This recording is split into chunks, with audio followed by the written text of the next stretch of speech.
Movie స్టార్టింగ్‌లో 11 ఏళ్ల Tessa అనే అమ్మాయిని చూపిస్తారు. ఈ అమ్మాయి వాళ్ళ అమ్మ, తాతయ్య, తన సవితి తండ్రితో కలిసి ఉంటుంది.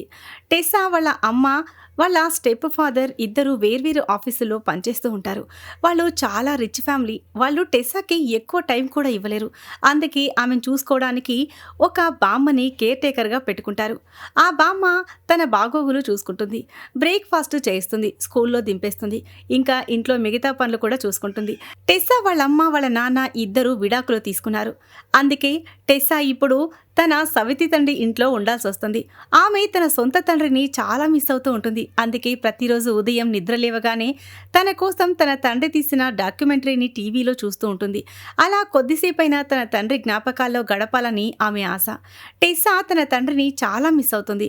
కానీ వాళ్ళ అమ్మ తీసుకున్న నిర్ణయం ముందు ఆమె ఏమీ చేయలేదు. అందుకే ఇప్పుడు తన సవితి తండ్రి అమ్మతో కలిసి ఉండాల్సొస్తుంది. టెస్సా తల్లికి తన భర్త డాక్యుమెంటరీ సినిమాలు తీయడం అస్సలు ఇష్టం ఉండదు. ఎందుకంటే అందులో ఎక్కువ డబ్బులు రావు.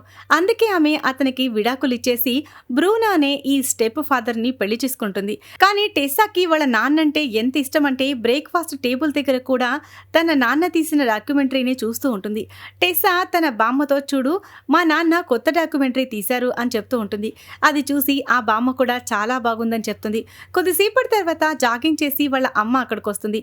ఆమె కూడా టీవీలో తన మాజీ భర్త డాక్యుమెంటరీ రావడం చూస్తుంది. అది చూడగానే ఆమె మీ నాన్న ఎంత పెద్ద లూజర్ అంటే ఇంకా ఇలాంటి డాక్యుమెంటరీలే తీస్తున్నాడు అని అంటుంది. అది విని టెస్సా కాస్త బాధపడుతుంది. ఈరోజు తన స్టెప్ ఫాదర్ పుట్టినరోజని వాళ్ళ అమ్మ చెప్తూ ఉంటుంది. బర్త్డే అనగానే టెస్సా చాలా హ్యాపీగా ఫీల్ అవుతుంది. ఎందుకంటే వాళ్ళ మావయ్య వస్తాడు కాబట్టి. టెస్సాకి వాళ్ళ మావయ్యతో చాలా మంచి బాండింగ్ ఉంటుంది. టెస్సాకి ఒకవేళ ఎవరైనా నచ్చరు అంటే అది కేవలం తన సవితి తండ్రి మాత్రమే. ఎందుకంటే అతను చాలా స్ట్రిక్ట్గా ఉంటాడు. ఎప్పుడూ డిసిప్లిన్ అంటూ ఉంటాడు. టెస్సా ఇప్పుడు స్కూల్కి రెడీ అవుతుంది. ఆమె బామ్మ ఆమెతో ఈరోజు మీ డాడీ బర్త్డే కదా, మనం కప్ కేక్ తీసుకుందాం, మీ డాడీకి అవి ఇష్టమట అని సర్ప్రైజ్ చేద్దాం అంటుంది. అది విని టెస్సా చాలా నెమ్మదిగా స్పందిస్తుంది. ఎందుకంటే ఆమె స్టెప్ ఫాదర్ చాలా చిరాకు మనిషి, కోపిష్టి. ఈరోజు కూడా బూట్లు సరిగ్గా పెట్టలేదని బామ్మని కోపంతో తిడుతూ ఉంటాడు. బామ్మ మౌనంగా ఆ బూట్లు సరిచేసి టెస్సాని స్కూల్కి తీసుకెళ్తుంది. తల్లిదండ్రులు విడిపోయాక టెస్సా ఎవరితోనైనా సంతోషంగా ఉందంటే అది కేవలం ఈ బామ్మతో మాత్రమే. స్కూల్కి వెళ్ళేటప్పుడు లేదా ఖాళీగా ఉన్నప్పుడు ఆమెతోనే గడుపుతూ మనసుని తేలిక చేసుకుంటుంది. ఆమె అమ్మా నాన్నలు బిజీగా ఉండి వాళ్ళ అమ్మాయి మీద అస్సలు ధ్యాస పెట్టలేకపోతారు. కేవలం ఒక బామ్మని తనని చూసుకోవడానికి పెట్టారు.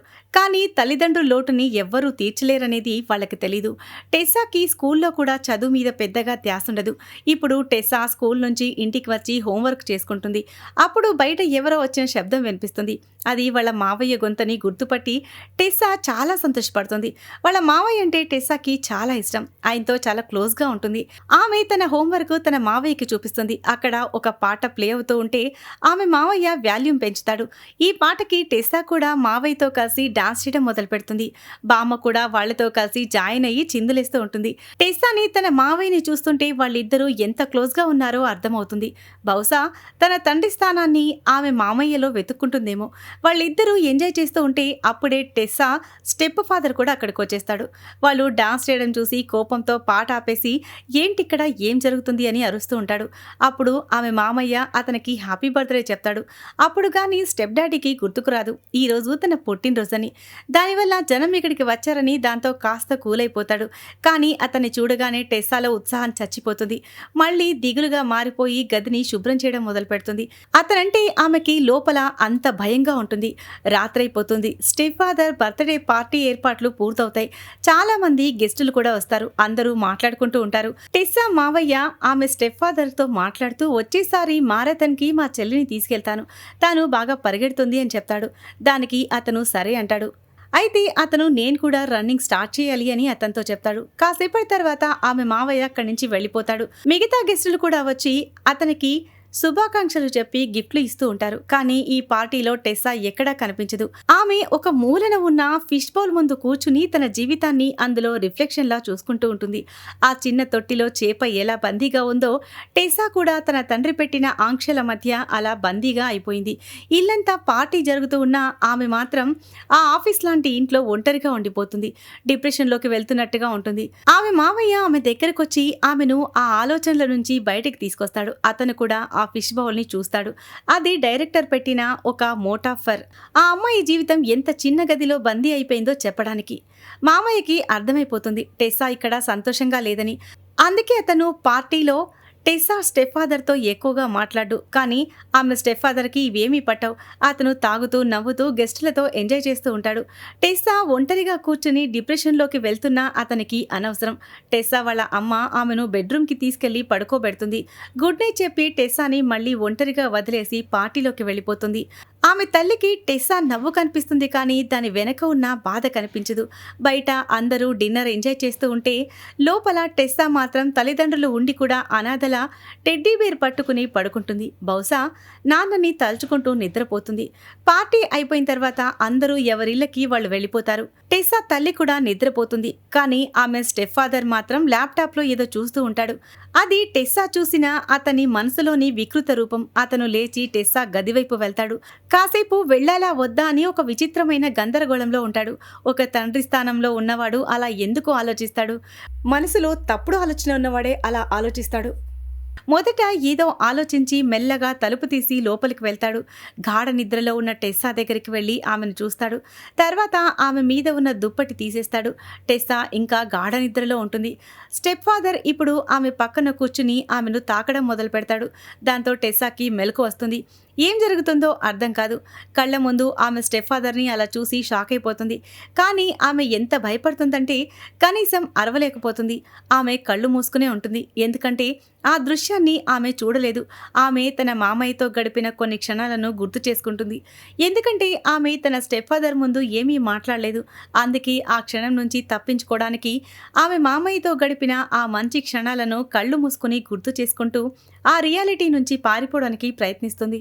అప్పుడు ఆమె స్టెప్ఫాదర్ ఆమెని అసభ్యంగా తాకుతూ వాడుకుంటాడు. విడాకుల వల్ల ఇప్పటికే కృంగిపోయిన ఆ చిన్నారి బాల్యాన్ని ఈ సంఘటన పూర్తిగా నాశనం చేసేస్తుంది. కొంత సమయం తర్వాత ఆమె స్టెప్ఫాదర్ ఆమెను అబ్యూస్ చేసి అక్కడి నుంచి వెళ్ళిపోతాడు. కానీ టెస్సా జీవితం పూర్తిగా మారిపోతుంది. స్టెప్ఫాదర్కి మాత్రం ఎలాంటి పశ్చాత్తాపం ఉండదు. అతని ఆత్మ చనిపోయినట్టే ఉంటుంది. ఇప్పుడు తెల్లవారిపోతుంది. టెస్సా కన్నీళ్లు ఎండిపోతాయి. రాత్రంతా ఆమె నిద్రపోలేదు. ఇంట్లో వాళ్ళకి మాత్రం మరుసటి రోజు కూడా మామూలు రోజుల్లాగే ఉంటుంది. టెస్సా తల్లి యథావిధిగా జాగింగ్ చేసి వస్తుంది. ఎవరికి ఏమీ మారలేదు. కానీ టెస్సాకి మాత్రం ప్రపంచమే మారిపోయింది. ఇంటి మనుషులను చూసే విధానమే మారిపోతుంది. బామ్మ వచ్చి స్కూల్కి లేట్ అవుతుంది. నువ్వింకా లేవలేదా అని పిలుస్తూ ఉంటుంది. టెస్సా వస్తున్నాను అని చెప్తూ ఉంటుంది. టెస్సా తలదించుకుని బెడ్రూమ్లో నుంచి బయటకు వస్తుంది. దిగాలుగా వచ్చి తన స్టెప్ఫాదర్ ముందే కూర్చుంటుంది. టెస్సాకి తెలుసు తన స్టెప్ఫాదర్కి ఏమీ పట్టదని. అతను సిగ్గు లేకుండా కూతురి వైపు చూస్తాడు. కానీ అతని మొహంలో ఎటువంటి గిల్ట్ కనిపించదు. బామ్మ అక్కడ పనిచేస్తూ త్వరగా రెడీ అవ్వు, స్కూల్కి వెళ్ళాలి అని తొందర పెడుతూ ఉంటుంది. ఇలాంటి వాతావరణంలో ఆ చిన్నారి ఈ విషయాన్ని తన బామ్మకి ఎలా చెప్పగలదు? ఎందుకంటే ఆ బామ్మ కూడా అతనంటే భయపడుతూ ఉంటుంది. వాళ్ళ అమ్మేమో ఆఫీస్కి రెడీ అవుతూ పనిలో బిజీగా ఉంటుంది. కూతురు చెప్పేది వినే తీరిక ఆమెకుండదు. ఇలాంటి కుటుంబంలో, ఇలాంటి వాతావరణంలో టెస్సా ఎవరికి ఫిర్యాదు చేయగలదు? ఆమె అంతా దేవుడికే వదిలేస్తుంది. ప్రపంచంలో 5 పిల్లల్లో ఒక ఆడపిల్ల ఇలాంటి చైల్డ్ అబ్యూస్కి గురవుతుందని, అందులో ఎక్కువ మంది సొంత వాళ్ల వల్లే లేదా దగ్గరి బంధువుల వల్లే నష్టపోతున్నారని గణాంకాలు చెప్తున్నాయి. ఈ సినిమాని ఎమిలీ అనే లేడీ డైరెక్టర్ తీశారు. దీనికి ఎన్నో ఫిలిం ఫెస్టివల్ అవార్డులు వచ్చాయి. ఈ సీన్తోనే ఈ మూవీ ఎండ్ అవుతుంది. సో ఇది ఫ్రెండ్స్ ఇవాల్టి స్టోరీ. ఈ స్టోరీ గనక మీకు నచ్చినట్లయితే ఈ స్టోరీ మీద మీ అభిప్రాయాన్ని కామెంట్ రూపంలో తెలియజేయండి. ఇప్పటి వరకు ఎవరైతే మన ఛానల్ని సబ్స్క్రైబ్ చేసుకోలేదో వాళ్ళు మరిన్ని ఇలాంటి ఇంట్రెస్టింగ్ స్టోరీస్ కోసం ఛానల్ని సబ్స్క్రైబ్ చేసుకోండి. Thanks for watching.